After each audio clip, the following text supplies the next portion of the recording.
BSP नेता राजू पाल की हत्या की मुख्य गवाह उमेश पाल को जान से मारने का आरोप है। वहीं इस घटना से जुड़ा एक और बड़ा अपडेट भी सामने आया है। इस गोलीबारी के समय घायल हुए एक गनर की भी अस्पताल में मौत हो गई। तो अतीक के 2 बेटों को पुलिस ने दबोचा है। आपको बता दें कि प्रयागराज में उमेश पाल की हत्या करने के आरोप में पुलिस ने बाहुबली अतीक अहमद के 2 बेटों समेत 7 लोगों को हिरासत में लिया है और अब इनसे पूछताछ होगी कि जिस वक्त हत्या की जाती है उमेश पाल की, उस वक्त ये लोग कहां पर मौजूद थे।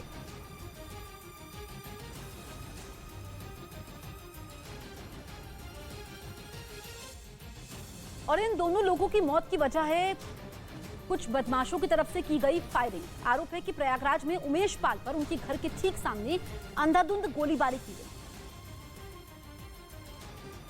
और इस घटना में उनकी सुरक्षा में तैनात एक पुलिस के जवान को भी गोली लगी, जिसका एक सीसीटीवी वीडियो भी सामने आया।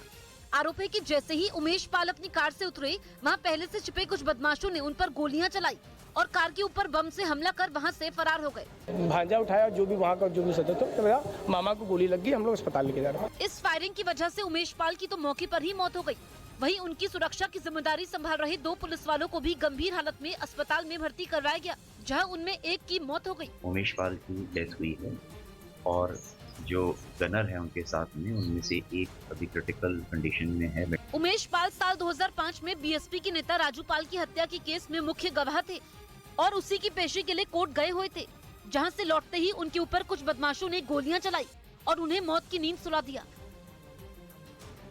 जिसका आरोप उत्तर प्रदेश के बाहुबली अतीक अंसारी पर लगाया गया। उमेश पाल के घर वालों ने दावा ये किया कि इस हत्या को अतीक अंसारी के कहने पर ही अंजाम दिया गया, क्योंकि 2005 में बीएसपी नेता राजू पाल की हत्या के पीछे भी अतीक अंसारी का हाथ होने का शक जताया गया था। ऐसा इसलिए क्योंकि 2004 में इलाहाबाद पश्चिम विधानसभा सीट पर उपचुनाव हुआ था, जिसमें बीएसपी नेता राजू पाल ने अतीक अंसारी के भाई अशरफ को हरा दिया था।